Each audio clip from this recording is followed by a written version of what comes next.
Monsieur Ba, pourquoi en 2019?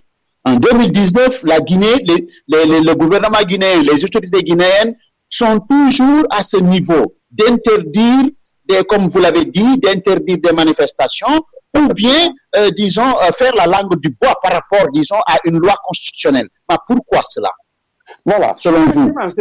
J'en viens à vous, et c'est que cette marche du 14 novembre, c'est que le gouvernement l'a sciemment fait pour casser le rythme parce que ils ont vu la mobilisation forte qui a été faite le 7 novembre, une semaine auparavant, au stade du 28 septembre. Alors, il faut vous rappeler qu'actuellement, il y a de hautes personnalités internationales qui se trouvent à Conakry, comme Ibn Chambers, qui est là-bas. Donc, ils n'aimeraient pas que ces gens-là voient cette forte mobilisation, surtout au cœur de Conakry. Alors, il fallait trouver tous les moyens possibles pour casser ce rythme. Et c'est ce qu'ils ont fait au niveau de Condé-Bougny. Donc, ils ont cassé complètement le rythme de la marche pour empêcher cette mobilisation. C'est de la très mauvaise foi. Ce n'est même pas une mauvaise foi, mais c'est de la très mauvaise foi d'Alpha Condé et ses spies. Et vous pensez, M. Ba, vous pensez que cette façon de se comporter de nos autorités,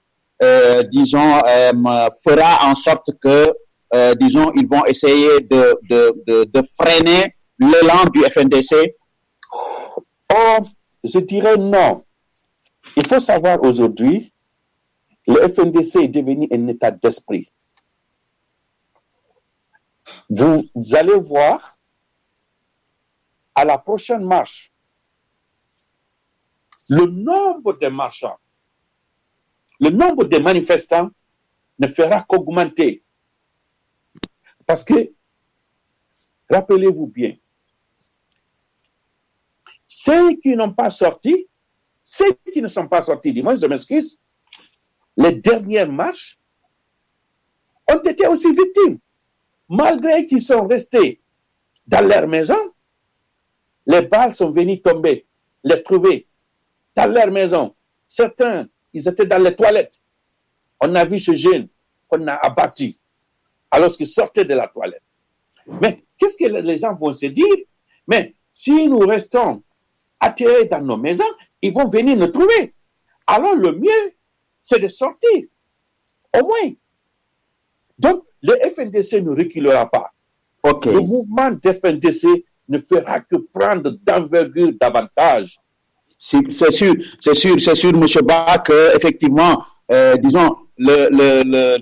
comportement des autorités guinéennes, ça ne peut pas nous arrêter, ça ne peut pas arrêter effectivement, le mouvement qui est déjà parti, qui s'est enclenché au niveau de Conakry, au niveau du monde entier, au niveau aussi de la diaspora guinéenne. De effectivement lutter pour défendre notre constitution. Merci beaucoup. Je vais aller très rapidement poser la même question à monsieur le coordinateur de Midwest, monsieur Ben Omar Sow, très rapidement, nous dise exactement son opinion par rapport à, cette marche du 14 passé.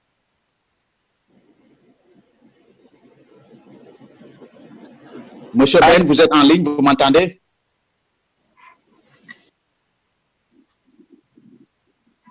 Monsieur Ben, vous êtes en ligne, vous m'entendez?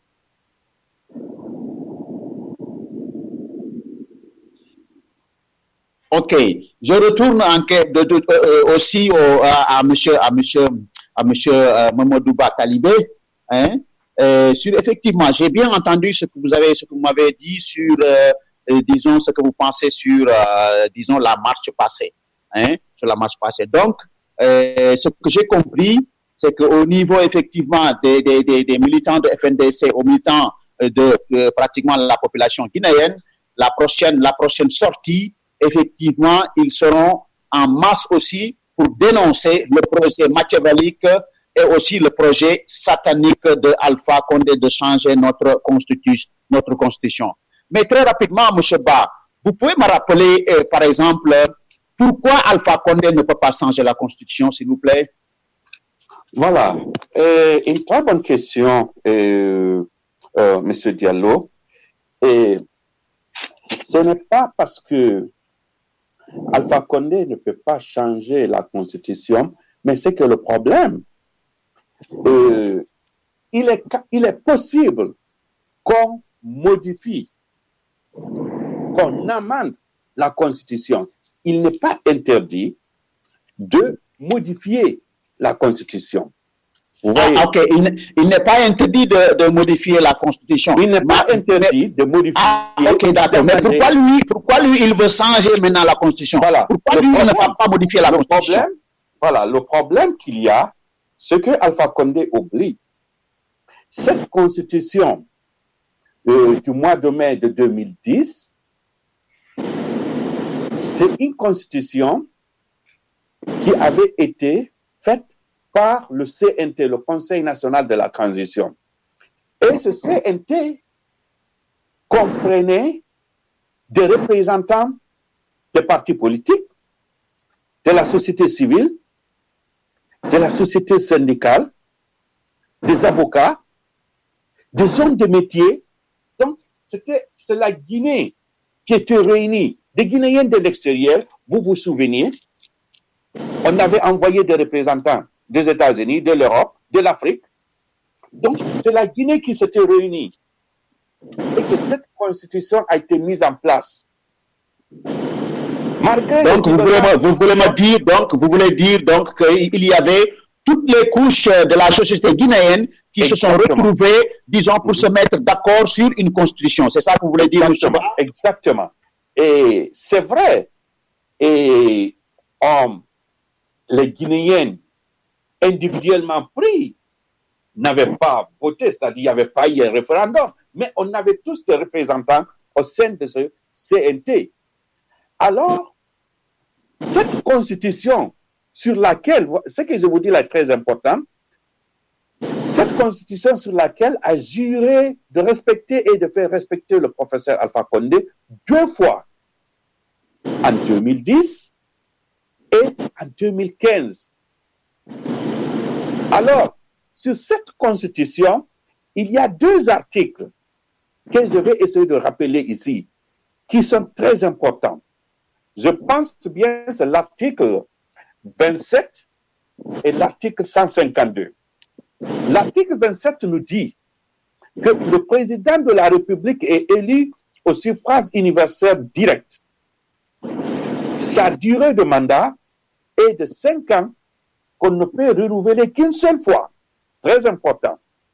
Et l'article conclut en disant que en aucun cas, nul ne peut exercer plus de 2 mandats présidentiels consécutifs ou non.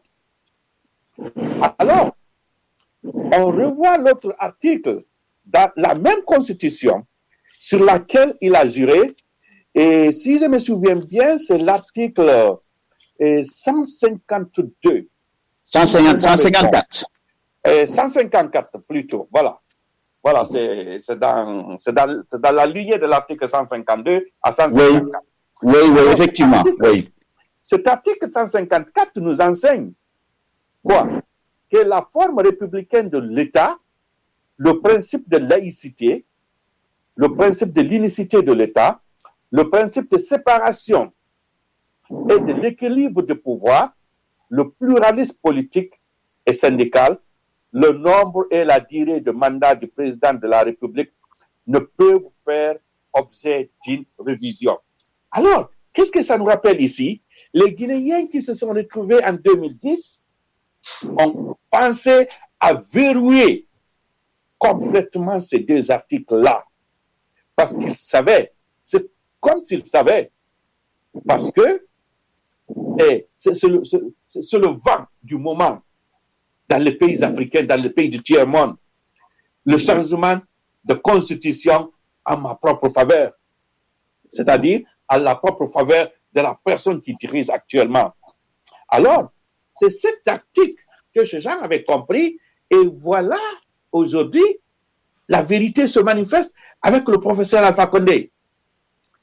Et donc, en regardant ces deux articles, en rappelant ces deux articles de notre Constitution de mai 2010, on voit que le professeur Alpha Condé n'a pas les moyens de pouvoir changer ces deux articles. Mais ok.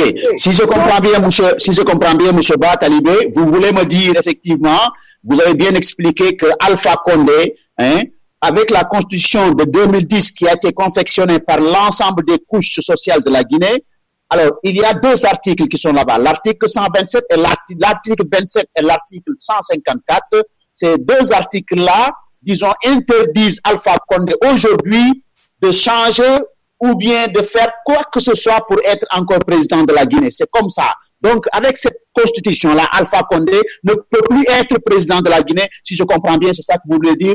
Absolument, absolument, c'est cela. Et en aucun cas, Alpha Condé ne peut avoir un autre mandat à la République de Guinée. Donc, mais pourquoi maintenant il veut changer cette constitution-là et nous apporter une autre constitution qu'il appelle la nouvelle constitution? Pourquoi? Non, c'est la violation de la constitution de 2010 sur laquelle il a juré 2 fois. C'est une violation. C'est pourquoi le FNDC s'est engagé à ne pas reculer, à défendre. Et cette constitution, imaginez, rappelez-vous, c'est notre guide. Toutes nos lois, toutes les lois de la République de Guinée sont basées sur cette constitution qui ne contient que combien d'articles? 162 articles. 162 articles. Toutes nos lois. Alors, nous devons le respecter. Et aussi, ce qui est marrant dans tout ça, M. Diallo, c'est quand nous savons et que nous nous rappelons comment Alpha Condé a été parachuté à Sékou Touré. Nous le savons très bien. En 2010, les élections ont été truquées. C'est ce qui est très grave. Comment bien sûr, M.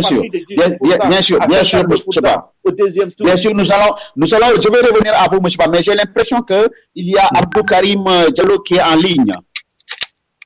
Bonjour, Abdou Karim.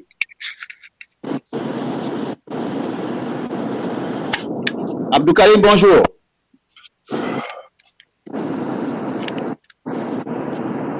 Abdou Karim.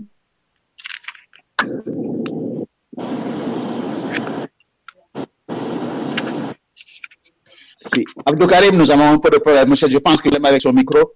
Abdou Karim. Abdou Karim, c'était notre deuxième invité. C'est le secrétaire général de l'Angleterre, de UK. Il n'est pas. Aussi, il est membre de la cellule de communication de l'UFDG. Monsieur Abdou Karim n'est pas encore en ligne. Mais Monsieur Pepe Moriba, Pepe Moriba, le chargé de communication de FNDC Midwest USA est en ligne.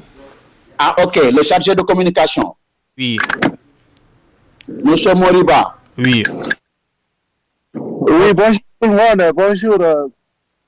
Bonjour, monsieur Ba. Bonjour, monsieur Ba. Vous nous rejoignez à un point très important parce que nous sommes en train de revoir un peu, disons, la constitution guinéenne à ces articles que nous a rappelé, disons, Mamadou Ba Talibé, sur l'article 27 et l'article 154 qui interdisent effectivement Alpha Condé à, disons, toute modification de ces deux articles.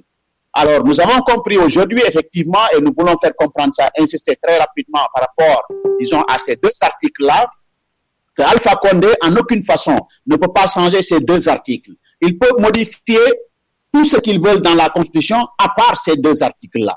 C'est pourquoi aujourd'hui, la tactique là, parce que lui, c'est disons, c'est quelqu'un qui aime jouer sur la tactique politique.